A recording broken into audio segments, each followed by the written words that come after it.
Taliya. Hi, I'm Matthew, And we are the Critics.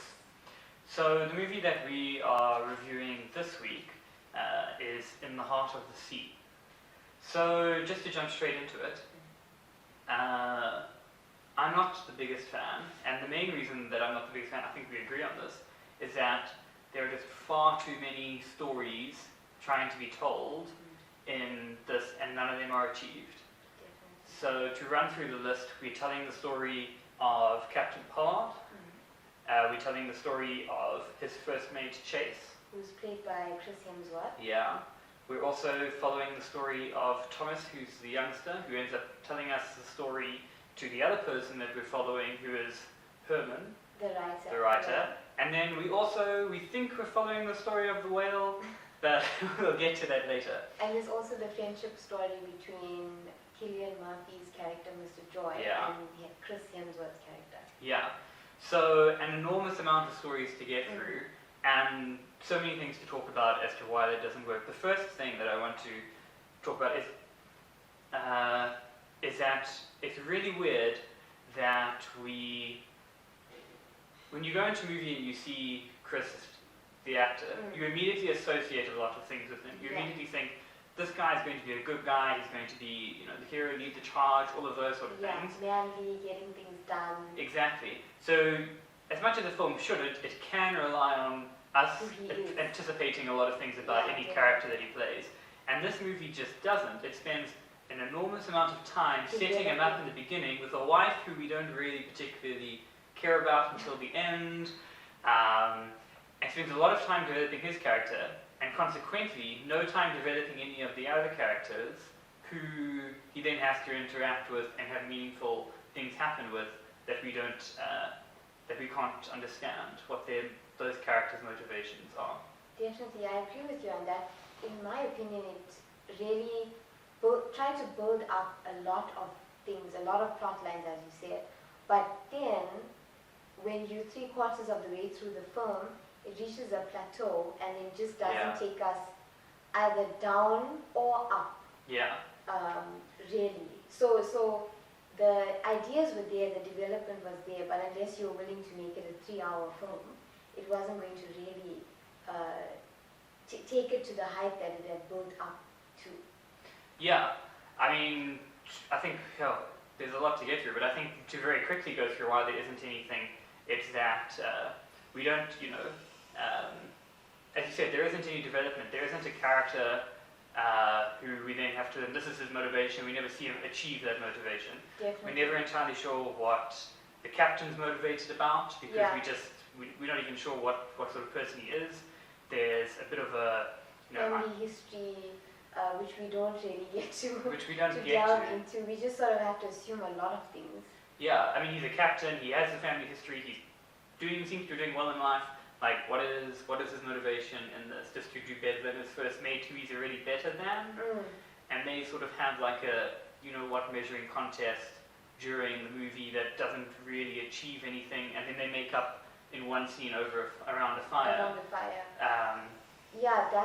That was definitely a flaw. You sort of want to get to know the characters a little bit and then jump straight into the adventure.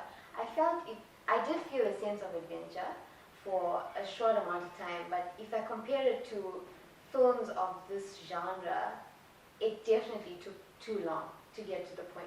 Especially because, and here's the other problem with it, is that it felt as if this movie was meant to be following Herman, who's the writer, because we start off more or less with him. Yeah. If we exclude that very weird introduction scene with a quote that doesn't then have any impact for the rest of the movie. It seemed to be him because he was the main guy in the beginning, and then it ends with him and how his life ended. So who are we following? But he's not really mentioned it. Anything going back to Herman and Thomas when he's older and no longer the kid is a distraction. It's actually quite annoying during the whole movie. And as you mentioned when we were discussing it, how could Thomas, the kid, have been exposed to all of those incidents and be able to retell the story? Because he's not there for so many of the stories that he's supposedly related. Yes, and as much as we are asked to assume a lot of things, they then insist on bringing us back to Thomas as an old man and his perspective on it, when it's impossible for him to have the perspective that he had on it. Yeah, but I liked Taliya, I'd like some of your thoughts on how things should have happened. Yes.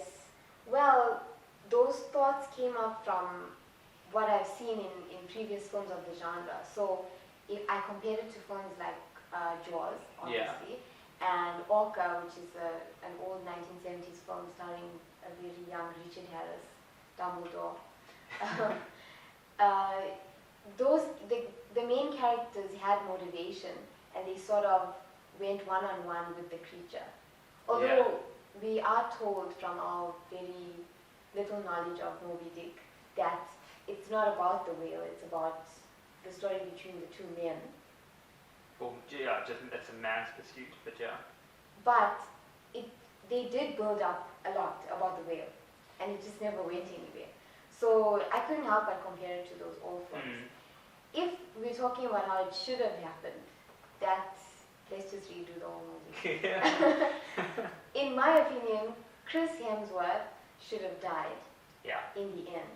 But preceding that, he should have taken Thomas the kid aside and sort of told him why he is a whaler, why this is the profession that is his livelihood, why you should respect the whale, how you should kill the whale, which was very graphic in the movie, by the way.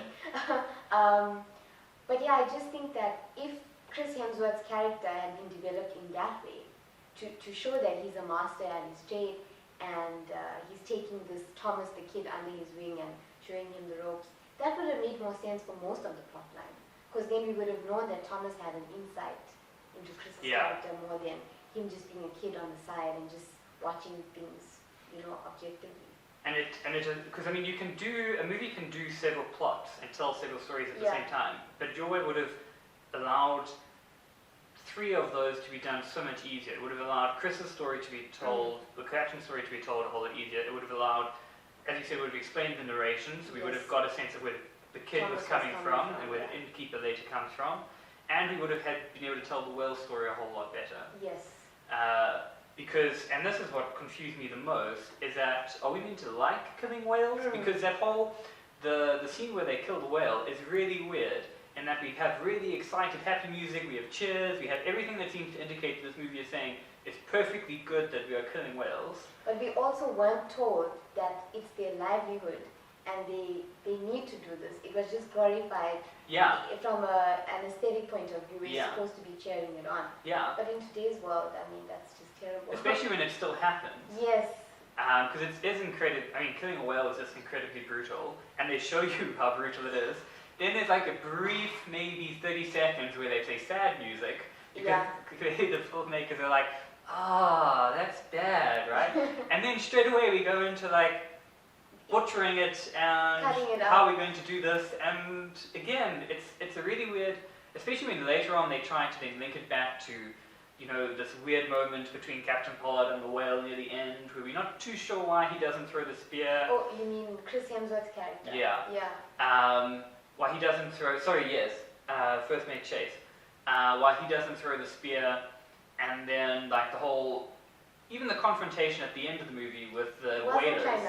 It wasn't climactic because it wasn't about the whale. It became about, you're making me lie, I'm a character who can't lie, I'm going to leave this profession. Instead of where most people would think it's going, which is, I've made a connection and what are we doing? Is it sustainable? We can't do it. Oil is bad. But modern realism. If they had developed Chris Hemsworth's character by saying that, although I'm a whaler and I understand it's my livelihood, I need to also respect the animal. You could have done both sides of that story. Yeah. He's keeping his integrity human to human and human to whale. Yeah. And I think you hit the nail on the head earlier on, is that there is just no climax. Because we are following too many stories. We don't know whose story we're really meant to be following. If he died, it would have just tied everything up. He would have died as a hero. Captain Pollard could have gone on and made sure he was remembered. Yeah. And also the whaling industry would have been exposed. That's how they wanted to. Yeah. Or even if it wasn't exposed, it then, then a person that we cared about has died and nothing's happened. Yes. And that's a much greater impact. We feel a lot more. It's not just, well, evil business people are evil. We know that. Can we, get our 2 hours of our lives back? On the positive side, though, I do think it was and this is where it was confusing because you couldn't hate it completely. It was just an incredibly beautiful movie. Definitely. It was shot so well. Every image was just an absolute feast for the eyes. There wasn't anything that I looked at, as much as there were so many scenes that were completely unnecessary, and we spent far too long looking at, progressively darker white people stranded in the middle of the ocean. It was beautiful. It was very aesthetically pleasing. Yeah. But that speaks to the directing of someone like Ron Howard. I mean, I always say he makes family films that sort of make you think, and also there's always a more serious side to his films. If you look at his work on How the Grinch Stole Christmas, Apollo 13, he's quite talented in that way. And the cast, wow, I thought they did a really good job. Although Chris Hemsworth's accent, Everybody's accent. I feel like just Everybody's accent. Googling Nantucket and finding out, is it really in America? Yeah. He was Australian, he was Irish, and then Everyone else was apparently British. Yes, but I think no one else could have done that part. He did it quite well. His supporting cast, Cillian Murphy, we were excited to see him, but his character just didn't go anywhere. Literally, he stayed on the island and died. But, After one scene. Yeah, I think they just wanted to put too much in one film and didn't take it anywhere. Yeah. And as you said, I mean, there is a solution to having several plots. I think the Jura idea is a really good idea of how to make it. It ties everything in so much better. It could have worked. It definitely, I think, didn't work. For 2 hours, it's not. Even though it's so pretty, after 2 hours of it wears off. The prettiness wears off. And the whale was kind of, what's the word? Not really. It didn't live up to what. No, we took forever to see the whale, and then we saw the whale. We weren't sure, I but even that's asked character him, development. Is that the whale? Is Yeah. that it? Is that what we're meant to? Yeah. I was hoping to see a monster, but it was a bit just a whale. Yeah, With a mission. and there was a scene where the whale was floundering about, and one of the crew on the ship was like, "What is he doing?" And I was like, "Yeah, what is this whale doing?" What was the whale doing? So yeah, I think so. Back to our thumbs up, thumbs down, thumbs in the middle. What rating do you? What give are we? I'm giving it a half. half. What? What are you giving? I'll give it a one A thumb. solid. So Yeah. we'll give 1.5 stars for 1.5 thumbs. for this movie. Yeah, I'm being a bit harsh, but I think it. Yeah. It went nowhere. We're Yeah. still stranded at sea. We're still on. Yeah, we're still there. Cool. So that was our review of In the Heart of the Sea. If you enjoyed it, please like our video, subscribe to our channel, and you can follow us on Facebook and Twitter. The links are in the description box. We'll keep you updated there about what we're doing next. I'm Taliya, I'm Matthew. and this has been the Critics' Review of In the Heart of the Sea.